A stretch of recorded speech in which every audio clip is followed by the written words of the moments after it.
And first of all, the first thing she said was, I am so glad I get to tell this story. I don't tell it because people will think I'm crazy if I tell them I saw a gnome in the woods. Right. Yeah. And she was a kid. She was camping with her dad and her sister. And as they were leaving out the window of the car, she said it was probably about a dozen.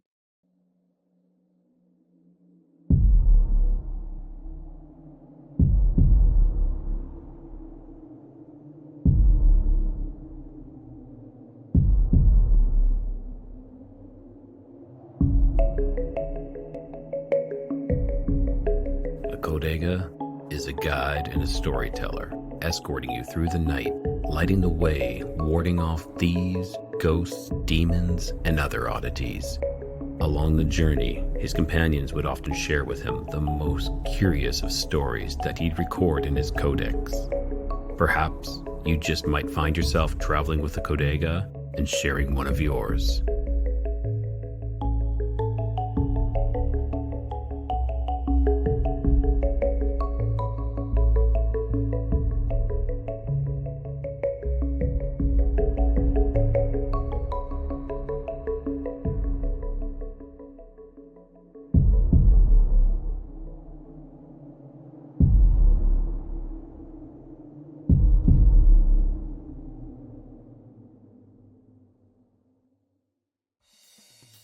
Click that like. Yeah! If you're new here, subscribe and have the bell hit for notifications to stay up to date on all of the new content.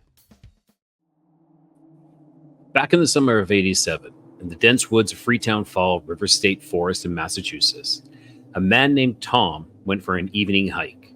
Something he'd done many times before, but this time, something was different. As the sun began to set and the forest grew darker, Tom saw movement out of the corner of his eye. He turned quickly, expecting a deer or maybe even a fox, but instead he caught a glimpse of a small figure, no more than 3 feet tall, darting behind a tree. Thinking his eyes were playing tricks on us, like most of us do, Tom continued walking. But the little figure appeared again, this time closer. He recorded and described it as a humanoid, but different. It was almost like goblin-like, with grayish skin, large ears, and eyes that glowed faintly. The creature didn't seem afraid, but rather curious, watching him intently before disappearing once more. Tom felt an overwhelming sense of dread. He rushed back to his car, and he swore that he could hear faint whispers following him through the trees as he made his way back. Hey everyone, I'm Rye, the Kodega, and tonight we're going to search deeper into those woods and look into the little people, specifically Pukwudgies. Pukwudgies. I messed that up many times. My guest tonight is Susy Bastille. She's what I would call the Pukwudgie whisperer, and she's done a lot of research on them. Not only that, but she's also delved into the infamous Bridgewater Triangle, and I hope to talk about that tonight too. So, as usual, a little bit of housekeeping, of course, is I'd love for everyone if you enjoy the show to to share it and comment, do what you do. Also, I would love for everyone, as a call to action, is if you have any sightings, if you've seen something, if you experienced something, of course, I want to hear your story, and I want you to email me at codexofcuriosities@gmail.com. But also, just another thing, a little bit of not really a contest, but I would love if you could send in your drawings, and we're going to showcase them on the show, and we'll do some voting, and whoever gets the highest votes, I'm going to send you a little bit of a surprise. Okay. So we will go from there. I've also been sent a comic book as well, 5 Stones.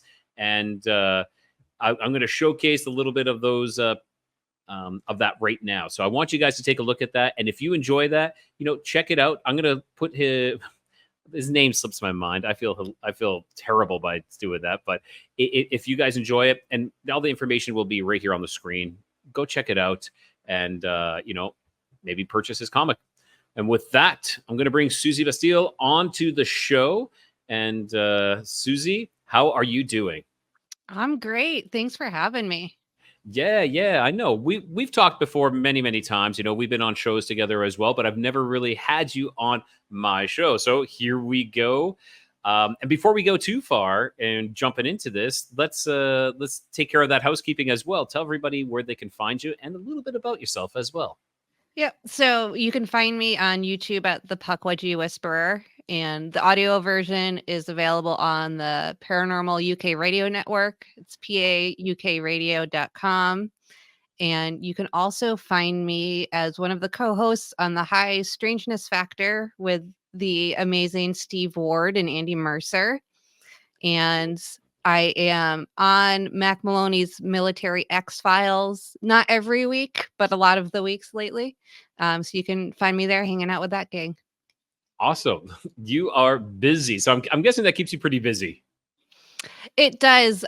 So I take some time off from my personal channel during the summer to Okay. go out and investigate and, visit sites and interview people like in person. So that's what I've been doing since June. I've been out every single Saturday.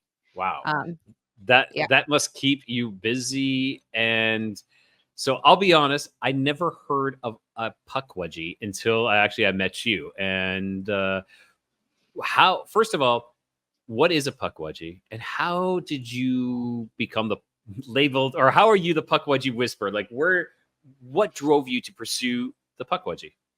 So we'll start with what pukwudgies are, because I think, like you, many people aren't familiar with them, but they would be familiar with the concept of little people because every culture throughout the world has some kind of version. Where you are, it'd probably be duendes. For us, actually, in our area, is elusives. Alushas. I've never Yeah, heard that one. I'll have I to look would into that. I would say it would be probably the same thing as the duende, but just in our area, they're all called elusives, and so many people have had experiences with them as well. Yeah, and you have goblins and you have gnomes and things like that. I've yet to find a country in the world that didn't have some kind of little people lore. Pukwudgie specifically, they're about usually 3 feet tall or so. Generally have gray skin, long pointy ears, and a chipmunk-like face, and a huge pot belly. And my favorite description was a woman who saw one and said she couldn't tell if it was wearing pants because its belly hung too low.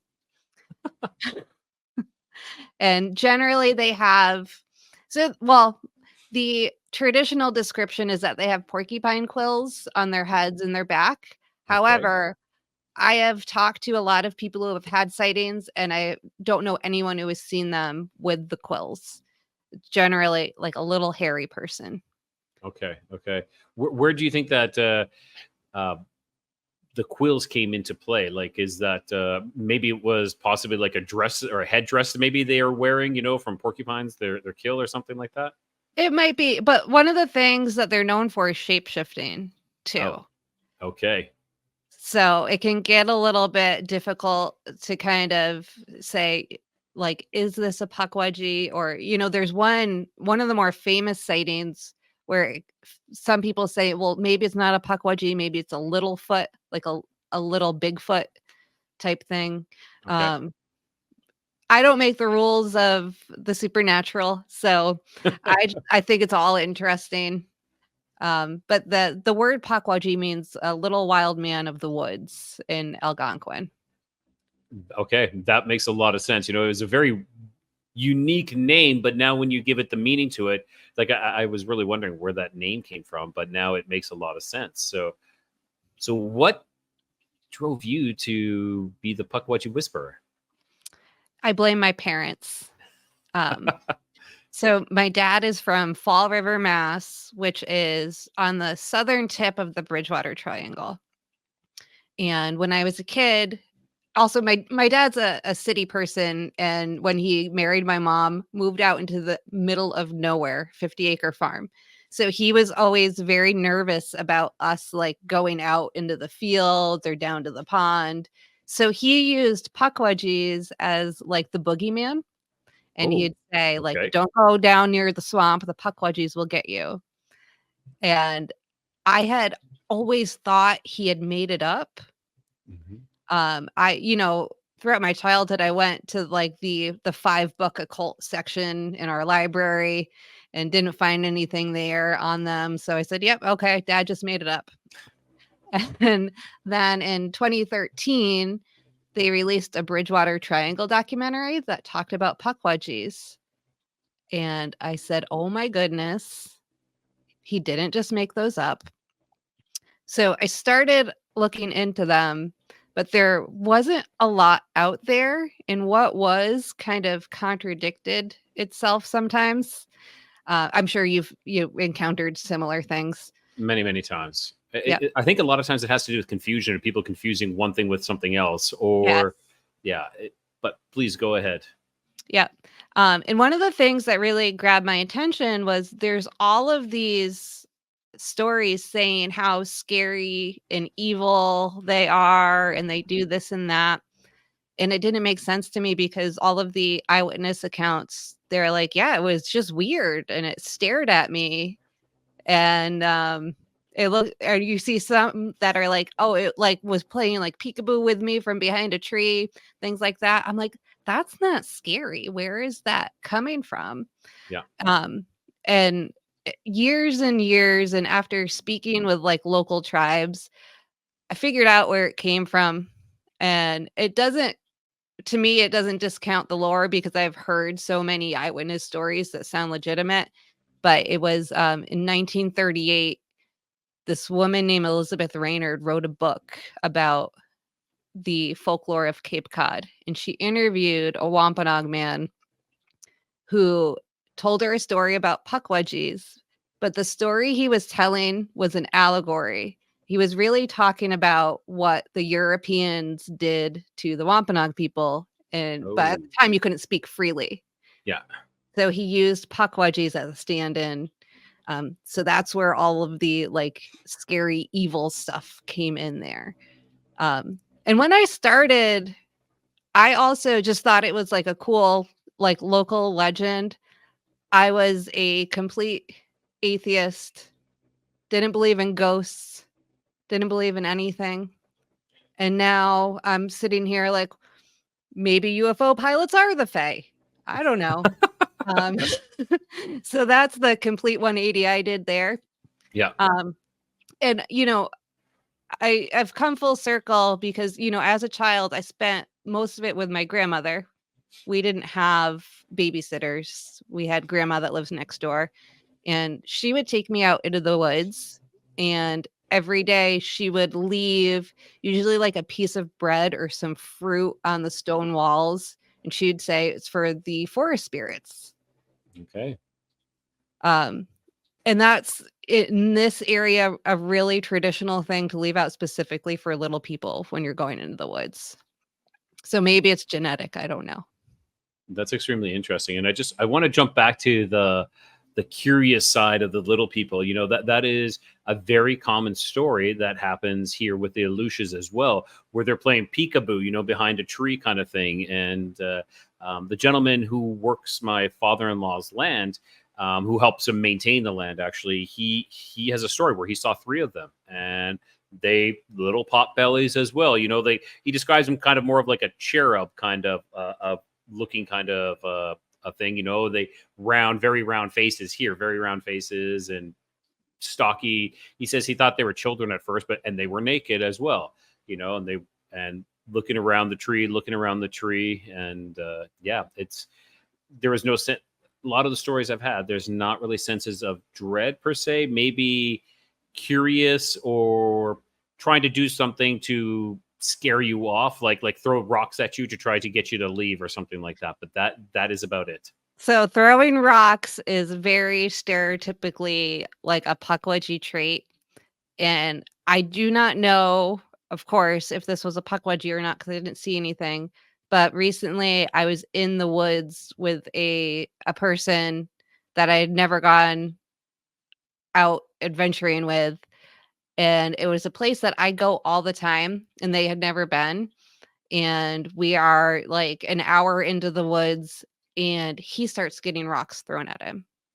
Interesting. So they weren't happy with him. They're like, you get out. Like you had maybe you were allowed to be there, or they knew you, and this other person you said was the first time is kind of like someone Yeah. different. Yeah, And what interesting. I told him was, like, you have a guard up, which is Mm. fine when you're in Providence. When you're out in the woods, there's things there that can't tell if you're good or bad if you have that guard up. So they're Yeah, going to be suspicious and not want you there. So you can't do that when you're out in the woods. cool. That is really intriguing. All right. Let's keep going on with this. Let's keep telling me about your research and maybe what you have found, and if you've had any personal experiences yourself. So I have not necessarily Pukwudgie related, Hmm. but some of the things that have happened to me recently have been things that are commonly seen like before or after a Pukwudgie sighting. Okay. So one of the things that they're associated with it, they're called Taipei Wonkas here in the Wampanoag language, but in other areas they might call them like a will o' the wisp or a spook light. Okay. Um, Or an orb, maybe an like an orb. orb as well. Yes. Okay. Yep. Um, they some of the oldest little people lore is that they're guardians of burial grounds, which in the Bridgewater Triangle, you have Hockomock Swamp, which was a burial ground like going back 9,000 years, maybe or more. Okay.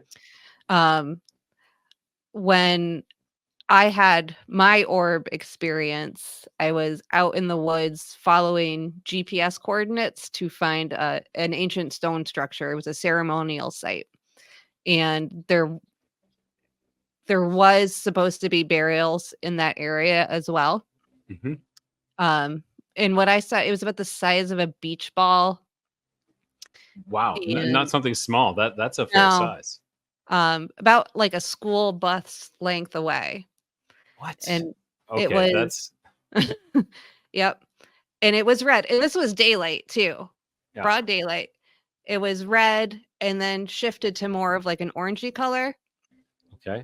And the best way I can describe it was like it seemed like a solid ball of light, but then also had like a halo around it.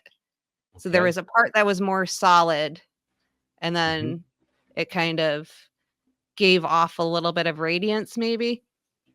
Wow. And like, were you just walking and then it just appeared, or did it like? Can you describe how this experience started? Like, I know you saw it, but did it just come out of the corner of your eye, or did it manifest? And then what happened after that? I was looking at my phone with As we the do, map. yes, because you're following your GPS, of course. Yep. Yes. And the cicadas went crazy for a second. Okay. And I looked up and there it was. Um, and then it didn't dart, it was moving slow, and it kind of went, like, out of my view, like, behind some trees, and I, like, rushed up to see if I could, like, follow it, but it was gone, once it went out of sight.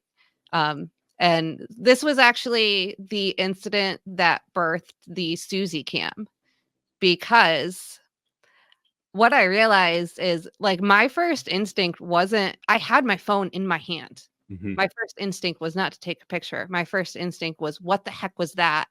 Of course. Um, and then, like, afterwards, I Googled, like, the humidity level if there was any seismic activity, because stuff like that can cause ball lightning.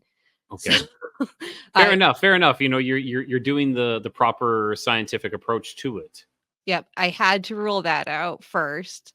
So I bought a GoPro, and now when I'm out, I have that on. And, thinking about it, like, if I can't get my phone out quick enough if my cat's doing something cute to get a picture half the time. So I'm just recording because, I learned my instincts to get a picture or video is just Mhm. not there. And I think that's with just about anybody. You know, like I do see a lot of paranormal, a lot of ghosts, a lot of entities all the time, and everybody's like, "Well, why aren't you videoing that?"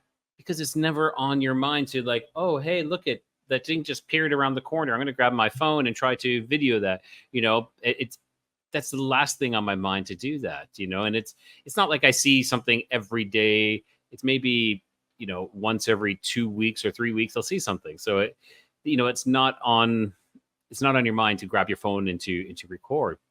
But that's a great idea. I do know another researcher, Harley Owens, who is a Bigfoot. He's hunting for Bigfoot, I guess the best way to say it. And he has one on the front, but he also has one on his back because he says a lot of them, they know where you're looking, but they'll watch you from behind. Maybe I'll have to get a second one then.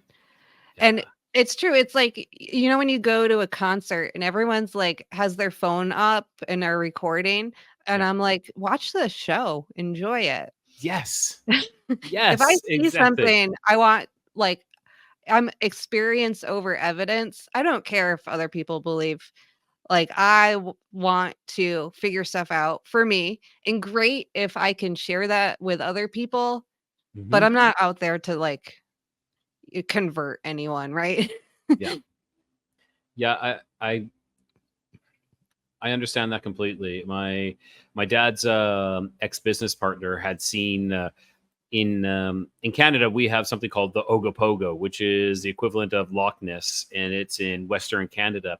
It's one of the most cited sea creatures of all time, and he saw it. And one thing he always said was, "I'm not trying to convince everybody of what I saw. I know what I saw, and if you don't want to believe me, I don't care. But I still saw this. Even if you don't believe me, I still saw it. It's still there." Yeah, that's reminds me of I had just spoken a few weeks ago. I had a woman out in the Pacific Northwest that had a little people sighting, and someone put her in contact with me. And first of all, the first thing she said was, I am so glad I get to tell this story. I don't tell it because people will think I'm crazy if I tell them I saw a gnome in the woods. Right. Yeah. And she was a kid. She was camping with her dad and her sister. And as they were leaving out the window of the car, she said it was probably about a dozen, and that she could tell some were male and some were female. And one of them was even waving. It was a female one. And then other ones were kind of playing peekaboo from out behind trees. Wow. And they were just kind of like watching them drive away. Now, her and her sister thought it was so cool and were excited. Her dad, when they tried to talk to him about it, said, I know what I saw. We're not going to talk about it. And she said he was a science teacher, and he kind of had to maybe come to terms with some of his beliefs on how nature and the world works, maybe. But even as they got older, he would say the same thing. I know what I saw. I don't care. I don't want anyone else to know. We're not going to talk about it. And that was that. Yeah, that is the mentality of I will say of the older generation. It's kind of like, don't tell anybody, keep your mouth shut, because then we're going to be thought of as the crazy ones, and we'll alienate ourselves to everyone else. Don't mind the pun with the alienate. But it's a very, very common thing. It's just people don't want to, and I've said this recently. I started kind of saying this, that when we see something that destroys our reality, or the reality as we know it, either we hold it in and we never speak of it again, or we allow part of ourselves to die. And what I mean by that is we have to let go of that belief of like, this is the world as we see it is the only world we know. We have to let that part of ourselves die so that we can actually come to the realization that there's more out there. So we have to let go of that and start again. Yeah, that orb sighting I had is the first thing I'd classify as a paranormal experience for myself. I had things before that were like maybe like strings of synchronicities and stuff like that, but nothing that was ever like firmly I can say I saw something, right? I wanted to see something specifically before I would like admit to myself something was going on. And I was thinking about it after. So, like, immediately what I did was I called Steve and Andy, my co-hosts on High Strangeness Factor, and I was like, "Guys, you're not gonna believe what happened." But if I didn't have a Steve and Andy to call, who would I have talked to about it? I have a boring, corporate job. I can't go into the office by the water cooler and you say, "Hey, John, guess what I saw?" Yeah. It doesn't go over well. I think it's getting a little better. You can maybe talk about seeing a Bigfoot, Yeah. maybe an alien, but if you get into anything outside of that, I still don't think it's very well met. No, I agree. I agree. It's like, yeah, you especially UFOs now. UFOs because the US government has has some disclosure on it, and everybody's like, okay, yeah, we can talk about UFOs now. It's okay because they said it's okay. But yeah, it's still a little faux pas. I know I never really had that filter personally myself. I wouldn't care. I would just be like, this is what I guess what you guys never believe what I saw. And I'd be around the cooler and people would come and listen, and people would come and listen. And I'm sure half of them were judging me, maybe only one or two believe me, but I don't care. I just want to share my experiences, and I'm like, let's do this. Who cares? It's important because there might be other people out there that have had those experiences that wanna know, like, they're not alone in that, and they're not crazy, and other people have seen this or experienced this before. So I think it's important, like, what, podcasts are doing or what people going on podcasts to talk about their experiences are doing. It's, little by little, we can make it better if we talk to each other and don't think someone's gonna think you're crazy. I agree. I totally agree. That's exactly what we are doing. We're empowering the people who are afraid to come forward. It's and still like there are people who still come forward who still want to remain anonymous, but all the power to them. It's at least they're coming forward and they're speaking their truth, and I applaud that. Yeah, I have people that will come to me with little people sightings that, like, literally just wanna get it off their chest. Yes. Yeah. I can completely relate. I have had some people who have told me some phenomenal stories, and they're like, "No, I'm not ready to share this yet." And there was one where the guy said he met God. That God met him at a bar, knew everything about him, and it was very, very crazy, and like just the story was just outstanding. But he comes from a small town, and he's like, and I'm like, well, my show isn't that big. I'm sure no one is going to listen to it. But he's like, no, I'm not ready yet. I'm like, okay. When you are, I'll be here. Yeah, it is an amazing feeling when you have, like, someone else that kind of validates you. Like, Yes.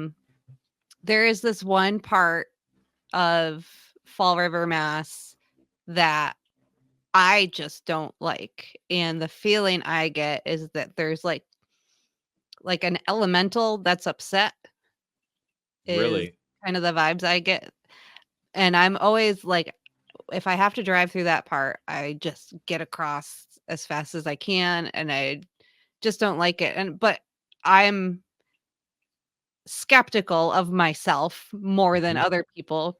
So I'm always like, you just don't like Fall River, it's fine." Like, I'm sure there's nothing there.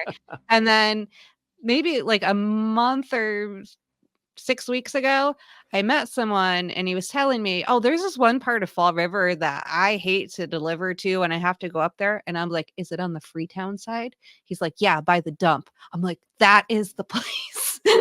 Really, that And he was validation there, that is Yeah, crazy. and he Yes. was saying the same thing, like, there's something attached to the land that's angry there. Wow.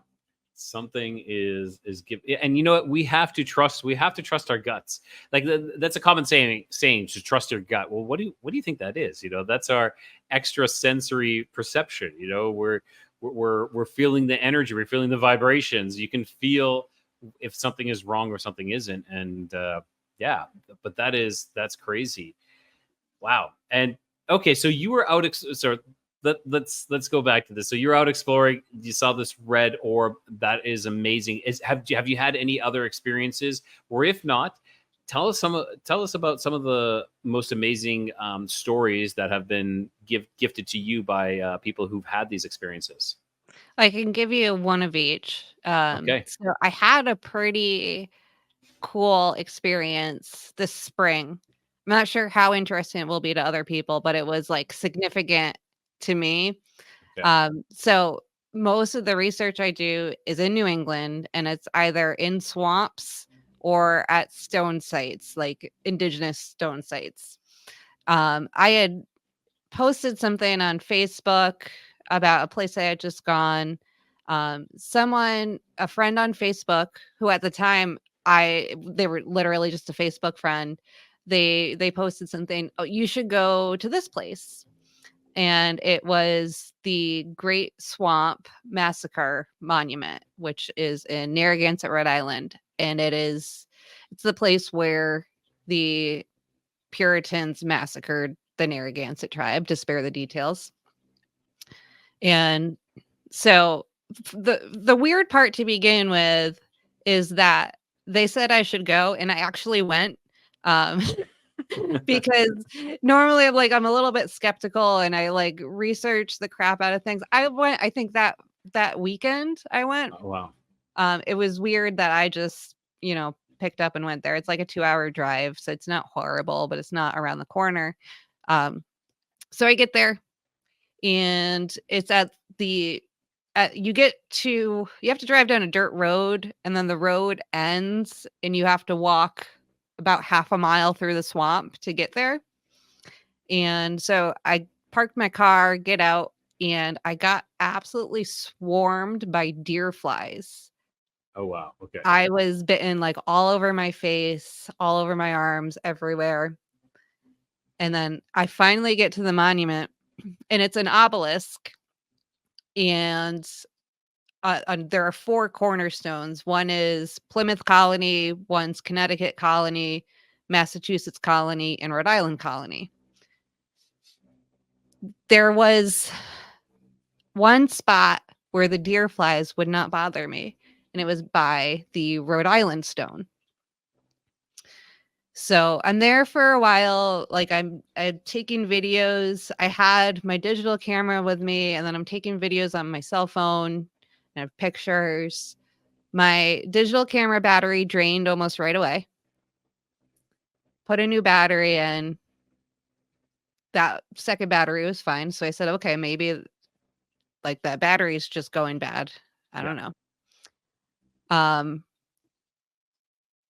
Also, that was the first time I learned that I could communicate with trees. Okay. My grandmother could do it and talk to me about it a little bit. And actually, I think like I had gotten thoughts from trees before, but kind of wrote it off.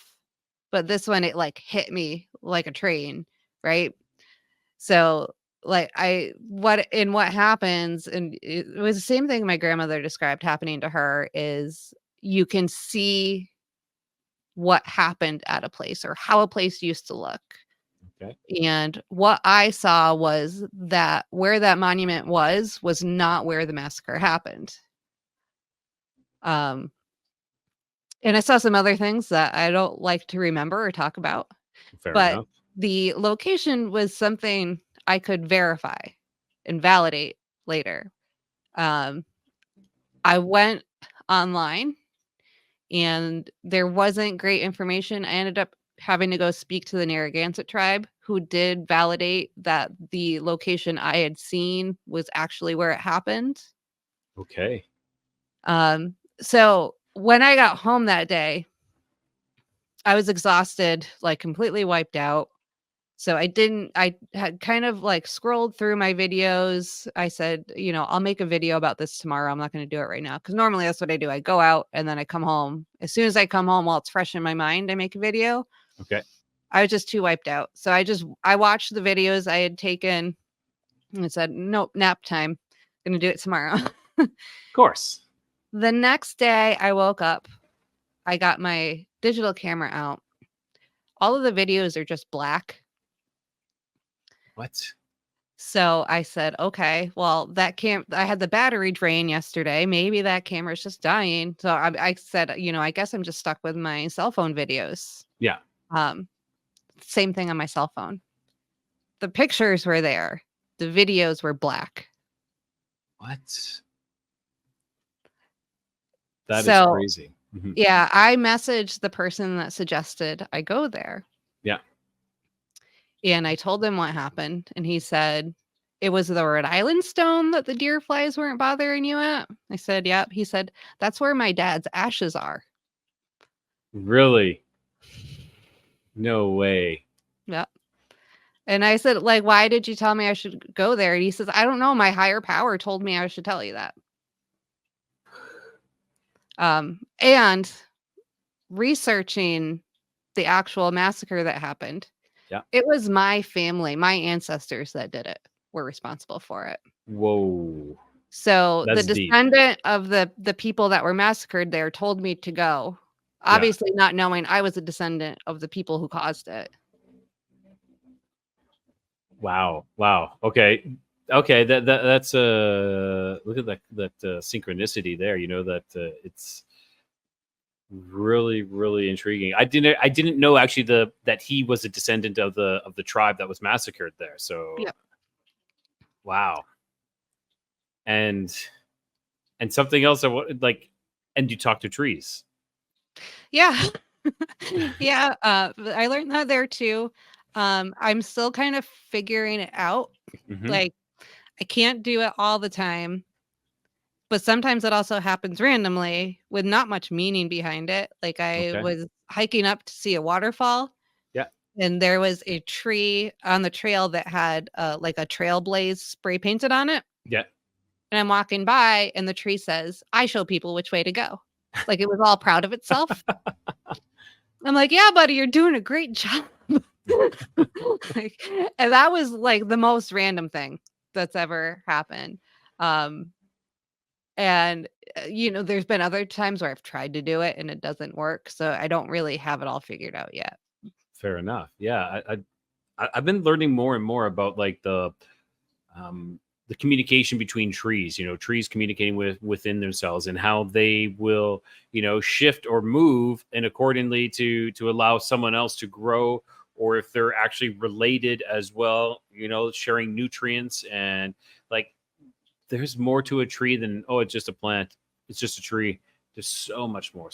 I believe it's so much closer to the movie Avatar, where they're all interconnected and we all communicate. I believe we are so much more like that than than we are led to believe. It's kind of something about us that's hidden, that is turned off right now, that is Mhm. muted of sorts. Yeah, and I completely agree, and, obviously, I've taken an interest in trees, but Hmm. under the ground, there is a network of mycelium in Yeah. the dirt all the time. The trees use that mycelium network, so their roots connect with the mycelium, exchange nutrients, and that's how they'll send nutrients to other trees. They can also exchange information with the other trees. So if I am, talking to a tree that's right here, it's connected to all the other trees in that woods. And also the trees that are here now are, depending on the deforestation and what's happened in that area, but generally they're descendants of the trees that were there hundreds of years ago. You're right. So you have a tree being born today, but there is 100-year-old tree in that woods that can exchange information with it. So while they are individual entities, they're Mhm. also like a collective, like a hive mind Yeah, almost like a type of collective thing. consciousness. Yes. Yeah. Yep. Um, and the Great Swamp, this was just bizarre, so I'm gonna put it out there.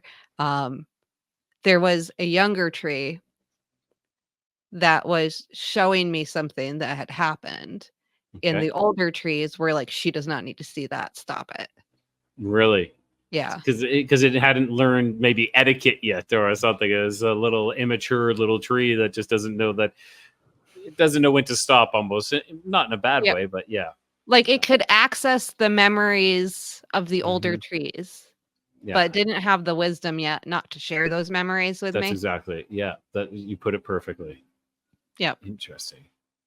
Wow, that is really fascinating. That's a fantastic gift as well.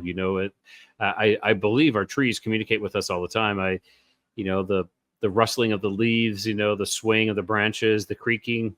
I love those sounds, and I've always thought that they are talking to us. And here, lo and behold, I think we just have to have a certain way to listen, which you do. So that's fantastic. Yeah, my grandma tried to teach me when I was little. She was a horticulturalist, so she had plants all over the place, and she'd have me like with house plants hold it, and she didn't call it meditation, but that's, basically what she was doing, and she'd Yeah. say like, "Don't read in a book what the care instructions are for a specific plant. You have to hold the plant, you have to feel what it needs, and then you'll know how to take care of it." And I've always been great with houseplants without really knowing anything aside from that. So Oh, there's cool. something to it. I think you kinda have to, like, form a connection with plants. Trees are just big plants. Yeah, Uh, of but course. also a houseplant doesn't have much to say.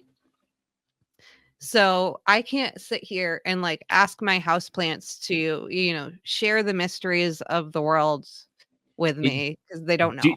do you feel that the reason is because they're disconnected, because they're potted within a different pot and they're not really connected to the hive mind of sorts? Yeah, exactly, and, they come from, they're raised in greenhouses for Mhm. commercial sale, they're not native to this area, Yeah, yeah. so, like, I can tell if my plant wants to be repotted. It's not gonna tell me anything else aside from that. I need a new home. I need a bigger home.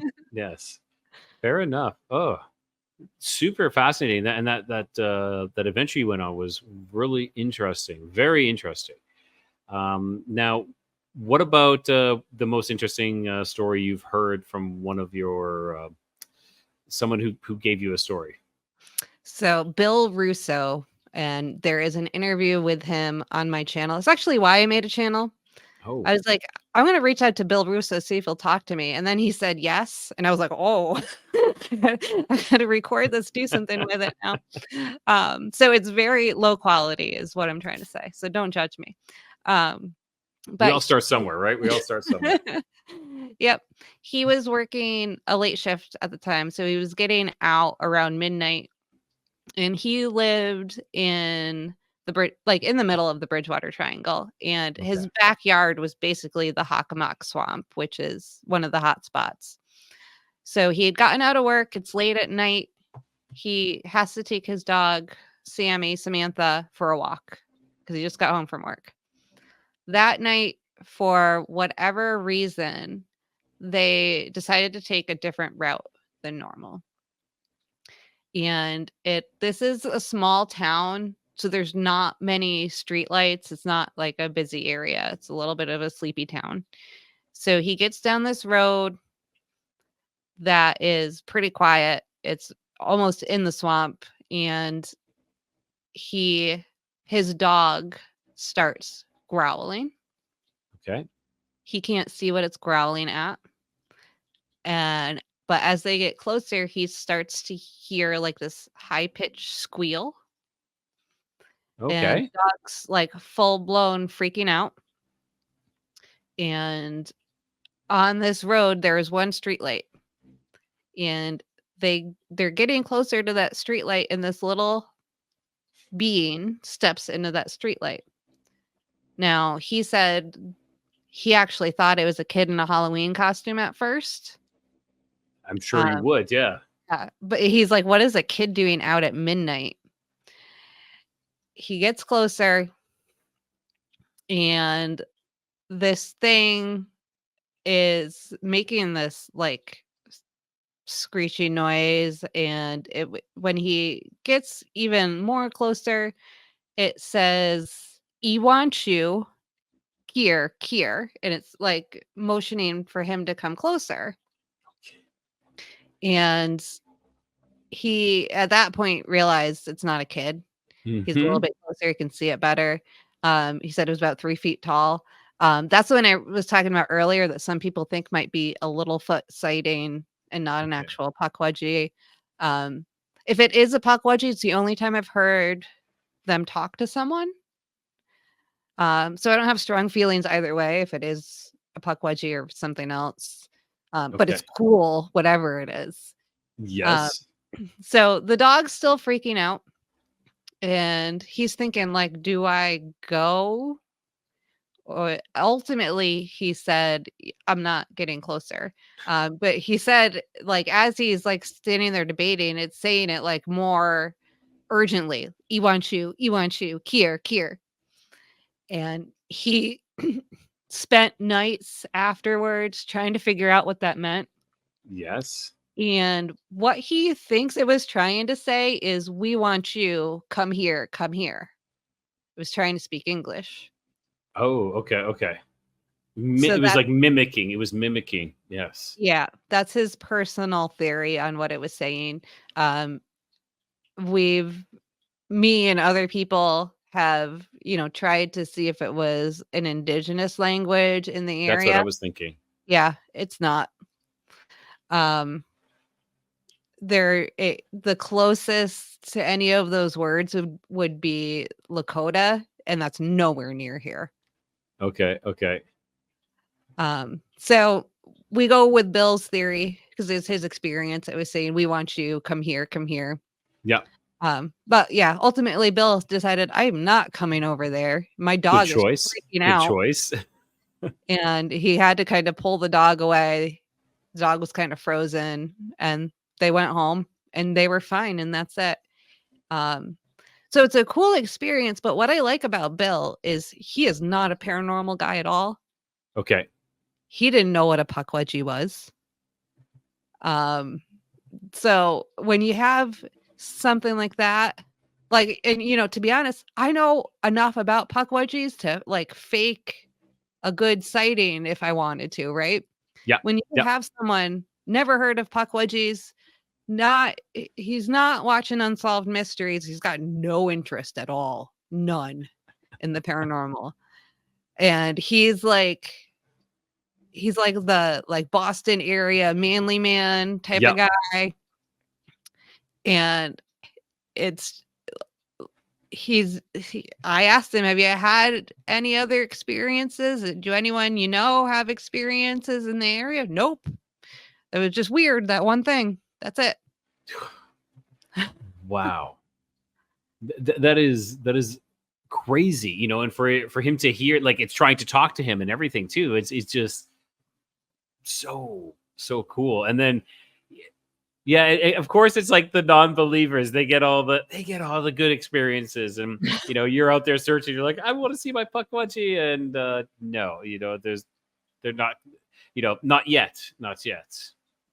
I feel like Wow. I'm getting closer someday.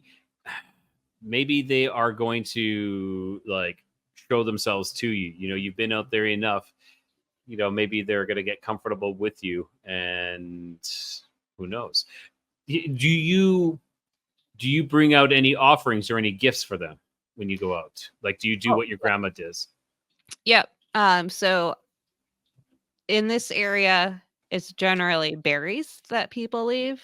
Okay. I also leave a little bit of tobacco when I go out too.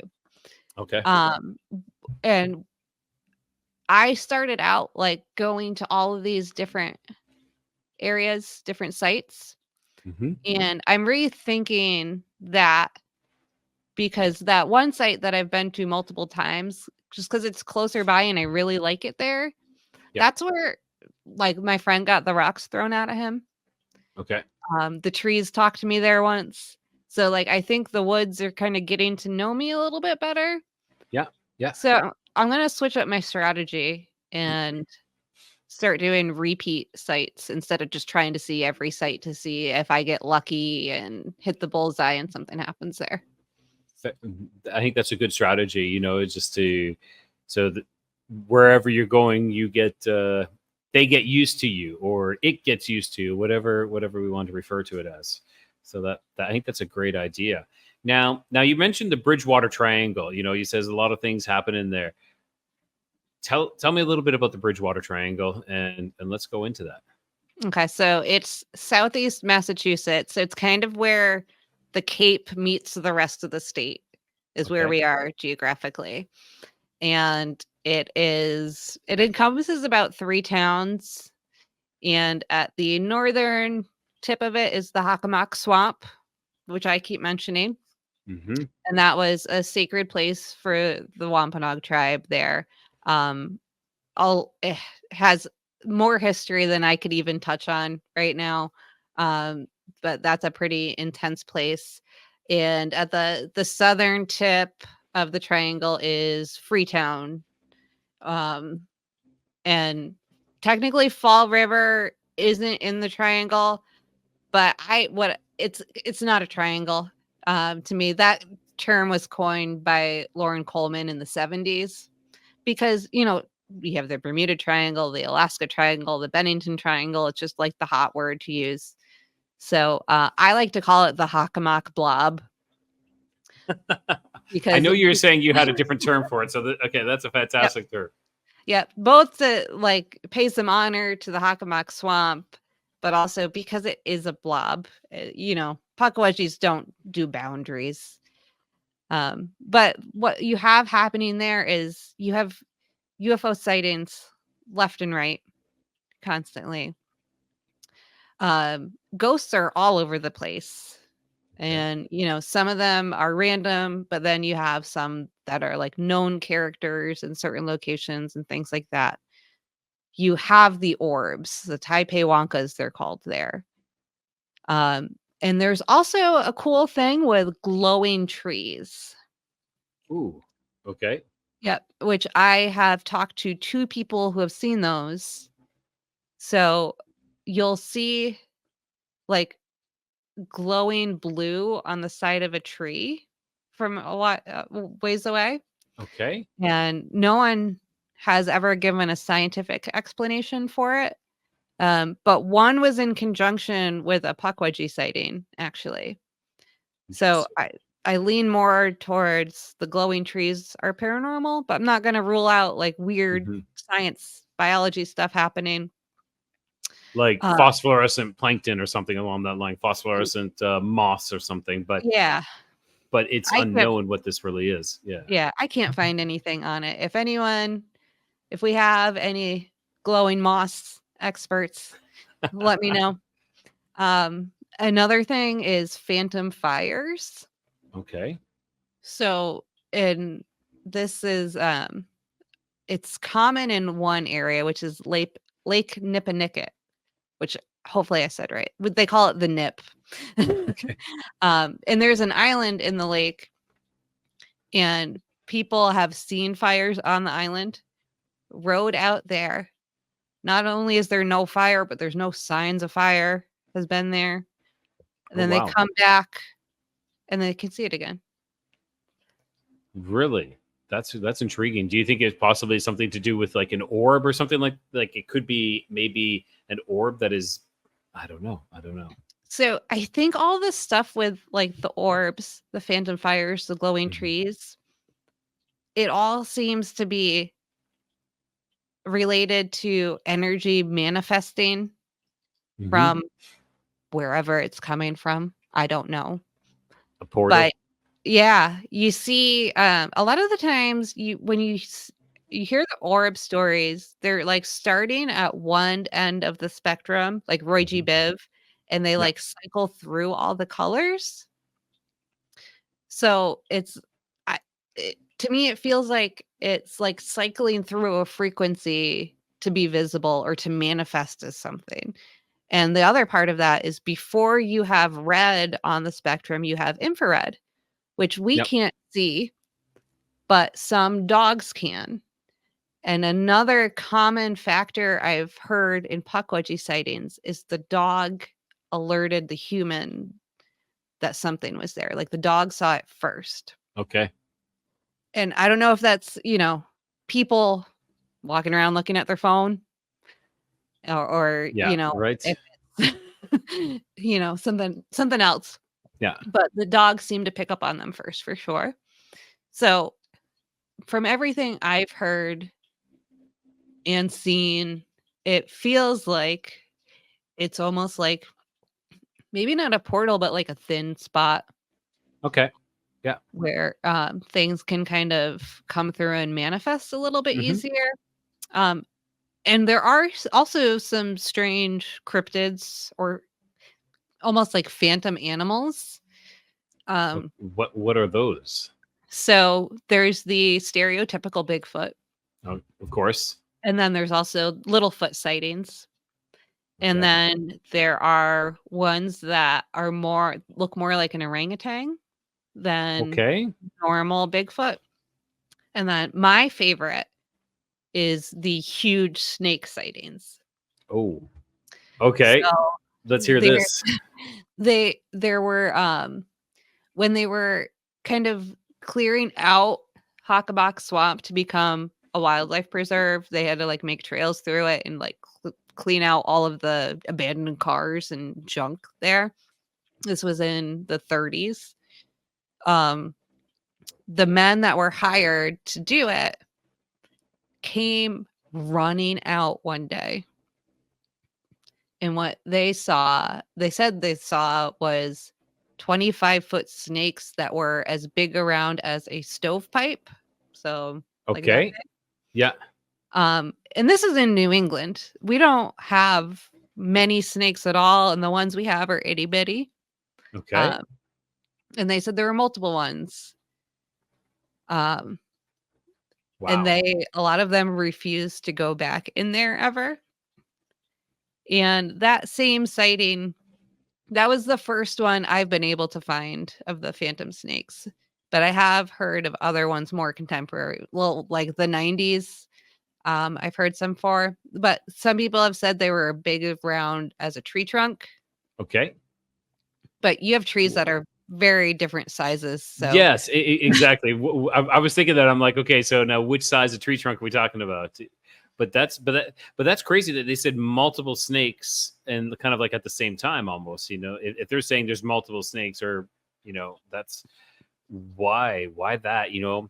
Could it have been maybe just a projection by some other creature creating this? I don't know. Really interesting.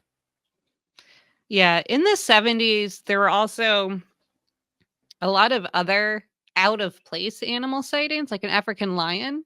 Okay. And that one actually left a footprint, which a zoologist came and confirmed it was an African lion. They also found a decapitated ocelot there Okay. once, obviously not native. Yeah. Um, Yes. and then there was also something that killed some goats and a pony, and people described it as it sounded like a yellow bear that walked on 2 feet to me. And that was in the 70s, and at that time, there weren't any bears in that area. They're starting to come back now, Okay. but So a I yellow wonder. bear. What do you think that was? So, I was able to actually find someone in that area whose family had a pet bear at that time. Okay. Okay. Um, and that was just by chance, like, I wasn't out looking. So, Yeah. I do wonder if some of these were just escaped exotic pets that no one wanted to fess up to. But that one that, like, killed the pony, Hmm. the way they were describing it walking did not sound like any kind of animal I've ever heard of. It was walking upright like a human and not it actually ran upright also. Bears don't run upright.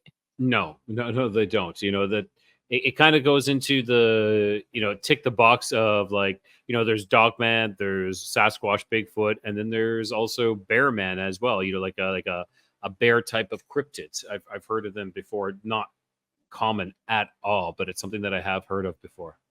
Yeah. Yep. Interesting. And anything else about the Bridgewater Triangle? Have you had any experiences specifically within the Bridgewater Triangle. Is that where you had the orb and then is that where you had the orb experience? I was a little bit. So if we go by Hakamak Blob, because I wasn't in Or the the blob. traditional Sorry. bound, Yes. Yes. I Let's was do the not Hakama blob. in. Yes. I wasn't in the traditional boundaries. I was Yeah. really close though. Okay. When that happened.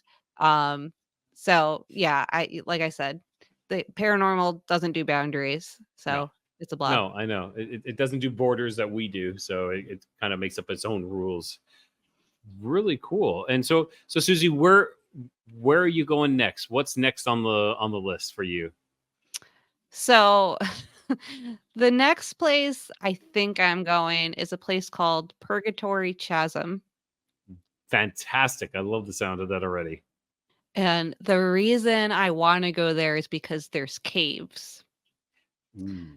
And I have found anywhere with caves or anywhere with old stone structures, Mhm. there is a lot of little people activity. And not just in New England, but I've found that throughout the world.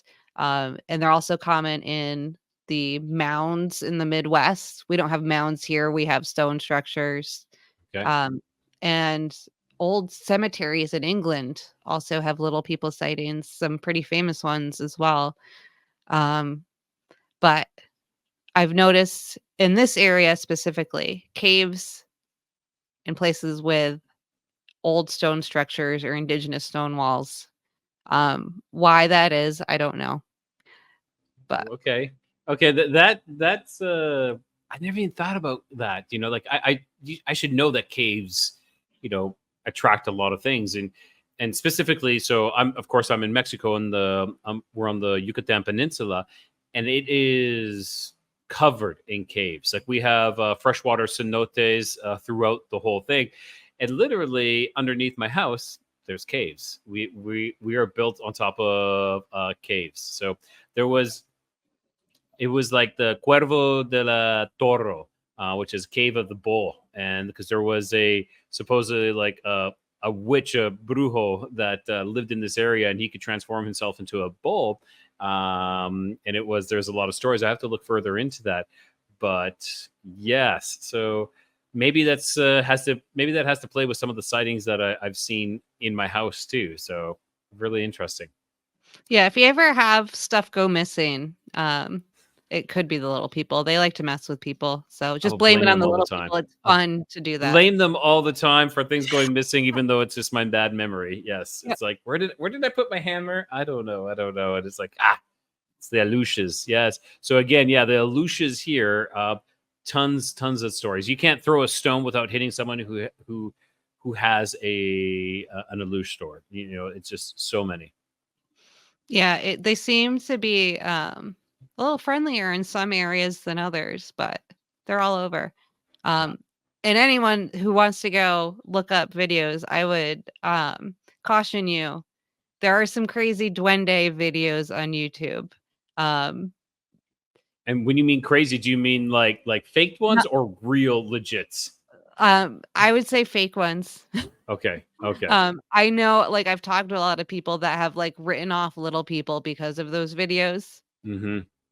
and it's a little bit sad. People are faking stuff for views, but I agree. I think hoaxers are probably the worst thing to what we do. Not the skeptics, not the deniers or anything. It's the hoaxers. They are ruining it because they're discrediting everything else, all the legitimate research, all the legitimate videos, and you have these people going out and doing these hoaxes. Now, some of them I know are doing it maliciously, and some are doing it because they just want the attention. And like, look at I actually saw this. No, you didn't. Or they're actually trying to wreck the community, and it's horrible. So if you ever thinking, if anybody's listening or watching, ever think about hoaxing something, please don't. Please don't don't. do it. No, no. It's okay if you don't have an experience. You will have an experience eventually. It may not be what you want, may not be like a class A experience or something like that, but it will be something else. Yep, I was almost 40 before I had my first experience, so don't lose hope. There we go. See, everyone, don't lose hope. there's always a chance to have an experience. Well, Susie, I want to say thank you so much for coming out. I really appreciated you, giving your time to come on the show. One last time, if you could tell everyone where they can find you.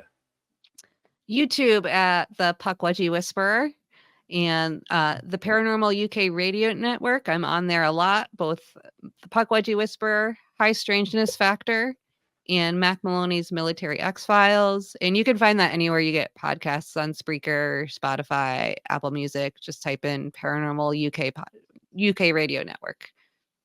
Fantastic. Oh, is there anything else you want to say before we head out, or before you head out for tonight? One thing, if anyone does have a little people sighting, feel free to reach out to me.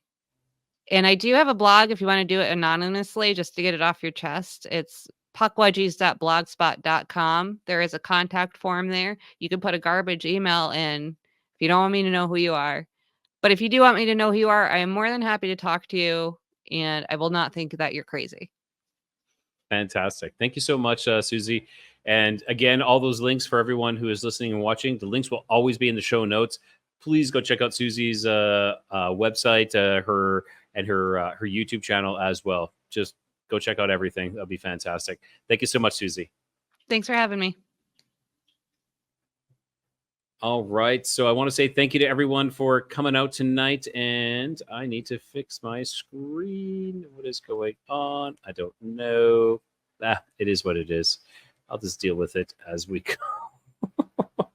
All right. So everyone, I want to say thank you so much for coming out tonight and listening and watching this amazing story, amazing experiences of Susie, the Pukwudgie Whisperer. I believe I've had a little bit of a little person experience as well.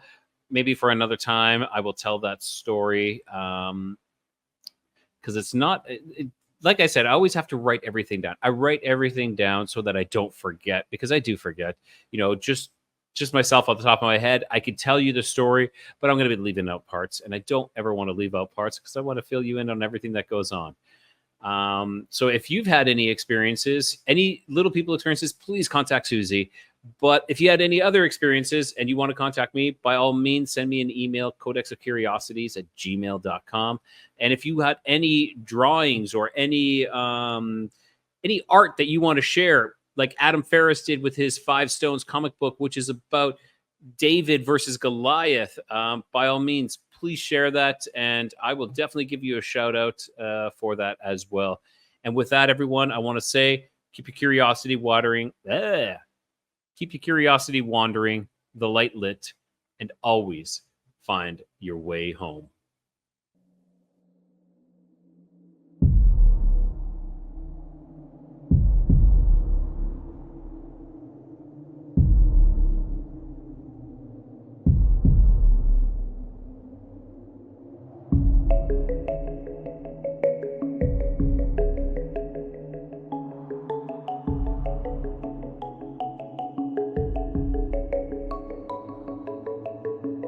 I look forward to our next adventure together as we navigate the mysteries that lie ahead.